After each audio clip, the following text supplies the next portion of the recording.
नमस्कार प्रभु जी।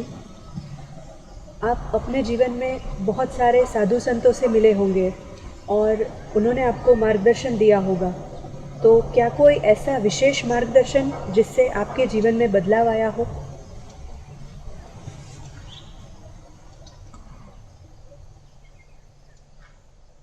दो 2015 में मैं जब श्री गिरनार क्षेत्र में भवनाथ तलाटी में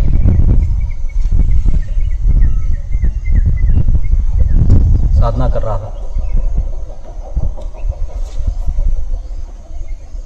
तब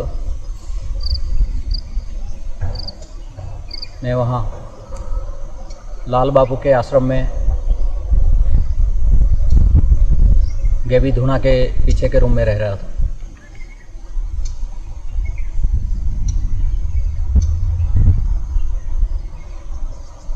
तो एक दिन बगल वाले कमरे में मेरे गुरु बंधु रहते थे, उनको मिलने एक साधु आए। उनको लोग झंझटगिरी बापू बोलते हैं। तो वो उनका नाम था जयराम गिरी, लेकिन लोग वो हमेशा ऐसा बोलते रहते हैं झंझट नहीं, उसके लिए उसका नाम झंझटगिरी है। तो कभी कभी वे मुझे स्पेशल मिलने के लिए आते। एक्चुअली वो जंगल में बोरदेवी से भी आगे काला घुना करके एक जगह है, वहाँ पे वो रहते हैं। उनकी कोई कुटीर नहीं है, वो खुले में ही पत्थर पे बैठे रहते हैं, एक पेड़ के नीचे रहते हैं। लेकिन वो स्पेशल मुझे मिलने के लिए आते थे और ज़ोर ज़ोर से दरवाजे पे दस्तक देते थे, और शाम के समय ही वो आते थे।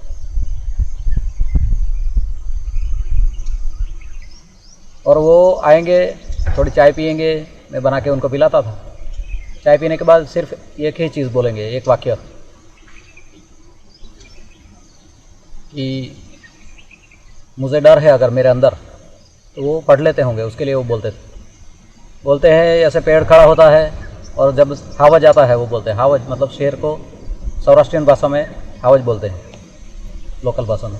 तो वो बोलते थे एक ऐसे एक पेड़ खड़ा होता है और हावज आता है, तो उसको डर लगता है क्या? वो कभी नहीं डरता। बस इतना कह के वो चले जाते थे। फिर वो बात का मेरे भीतर चिंतन चलता था और वो मुझे कहना चाहते थे कि तुम पेड़ की तरह रहो, तुम अंदर कोई भाव मत रखो, अगर शेर भी आया तो भी तुमको डरने की कोई आवश्यकता नहीं। कभी ऐसा कहते कि माया के चक्कर में मत फंसो, अलग अलग बातें करके वो चले जाते थे।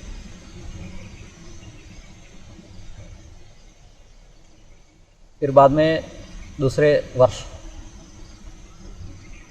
नवरात्रि का अनुष्ठान मेरा गिरनार जी के ऊपर हुआ।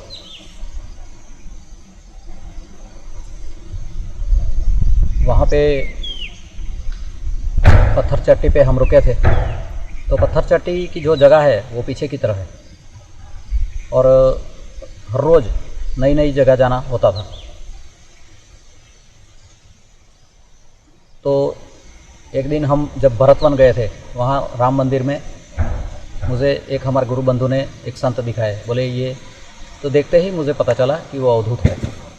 वो थोड़े पगले से हैं और अवधूत हैं। बच्चे जैसी बातें करते रहते हैं, और जब पुजारी सो जाते हैं तब वो बोलते हैं कि ये पागल है, यहाँ तो देव देवी तो अभी आए हैं, ये लोग सो गए हैं। और जब नहीं होते तब उनकी प्रतिमा की ये लोग पूजा करते हैं, बल्कि देव देवी तो अभी आते हैं, ऐसा वो कहते हैं। तो एक दिन वो हमारे साथ एक यात्रा में आए, वेलनाथ बापू, नीचे उतर के जाना था। तो हम 2500 स्टेप गए उतर के, आगे की सीढ़ी से उतर के 2500 स्टेप गए। बहुत बारिश थी और वो बारिश में हम वेलनाथ बापू की समाधि दर्शन करने गए। तो वहाँ पे वो हमें मिल गए। हमारी बहुत सारी बातें हुई और वो बोले कि मेरे को गुरुदेव बोलते हैं, वो गुरु महाराज के हृदय में बहुत प्रेम भरा है, ऐसा हमेशा बोलते थे। तो अचानक एक मेरा गुरु बंधु बोल पड़ा कि गुरु महाराज का नाम क्या है ऐसा। तो उन्होंने बोला विश्व ईश्वरीय, ऐसे बोला विश्वेश्वर ऐसा बोला आखिर में। तो मैं समझ गया कि अवधूत ने मुझे नाम दिया है, मतलब गुरु दत्तात्रेय ने ये अवधूत को माध्यम बना के मुझे नाम दिया है। और ये अनुष्ठान के बाद धीरे धीरे धीरे धीरे धीरे आध्यात्मिक क्षेत्र में मेरे द्वारा बहुत कार्य होने लगे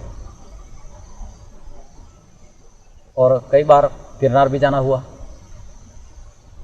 लेकिन ये लास्ट दत्त जयंती जब आई, ये 18 तारीख को, 18 दिसंबर 2021 को, उस दिन जब मेरा जाना हुआ, वहाँ दर्शन करने के बाद महाकाली केव गए। महाकाली केव में दर्शन किए और वहाँ पे कुछ ऊर्जा स्थापित हुई। इतनी ऊर्जा आ रही थी कि मेरा सर ऐसे गोल गोल गोल घूम रहा था और शरीर भी साथ साथ थोड़ा थोड़ा घूम रहा था। उस दिन तो कुछ पता नहीं चला, लेकिन वह आधा दिन वो दत्त जयंती थी और दूसरे आधा दिन भी थी, वो मुझे पता नहीं था। तो दूसरे दिन जब सुबह मैं गया तो मैं दर्शन करके निकल आता हूँ ऐसे नॉर्मली। तो उस दिन ऐसा हुआ कि वहाँ बैठने का इच्छा हुई ऐसा। तो मैं वहाँ बैठा तो मेरे साथ वाले, मैंने मेरे गुरु बंधु को बताया तो ध्यान में मत बैठना, तो शांति से बैठा। तो मैंने प्रार्थना की गुरु शक्ति होके, मुझे यहाँ क्यों बिठाया आज आपने। तो भीतर से ही ऐसे स्फूर्णा हुई कि तुझे नाम दिया गया है वो तू आज धारण कर ले। तो उसी दत्त जयंती के दिन मैंने जो उस अवधूत के द्वारा दिया गया वह नाम विश्वेश्वरानंद, वो मैंने मंत्र बोलकर, स्वयंभू मंत्र स्फूर्णा हुई, वो मंत्र बोलकर मैंने वह नाम धारण किया। और आज सद्भाग्य है कि आप सारे गुरु बंधुओं के सामने मैं इसको खोलने जा रहा हूँ। वह नाम है श्री विश्वेश्वरानंद। वह नाम मैं आज आप सभी के सानिध्य में आप सभी को मेरे गुरु के ही प्रतिनिधि समझकर, दत्त महाराज के प्रतिनिधि समझकर, सूक्ष्म गुरु सत्ता के प्रतिनिधि समझकर मैं वह नाम श्री विश्वेश्वरानंद ऐसा धारण कर रहा हूँ। और एक बात रह जाती है कि लोग मुझे प्यार से प्रभु जी के नाम से बुलाते हैं, लेकिन वो तो बुला सकते हैं, लेकिन ये नाम से मैं अभी आगे जो भी प्रचार प्रसार का कार्य है या तो कुछ गुरु कार्य है वह करूँगा।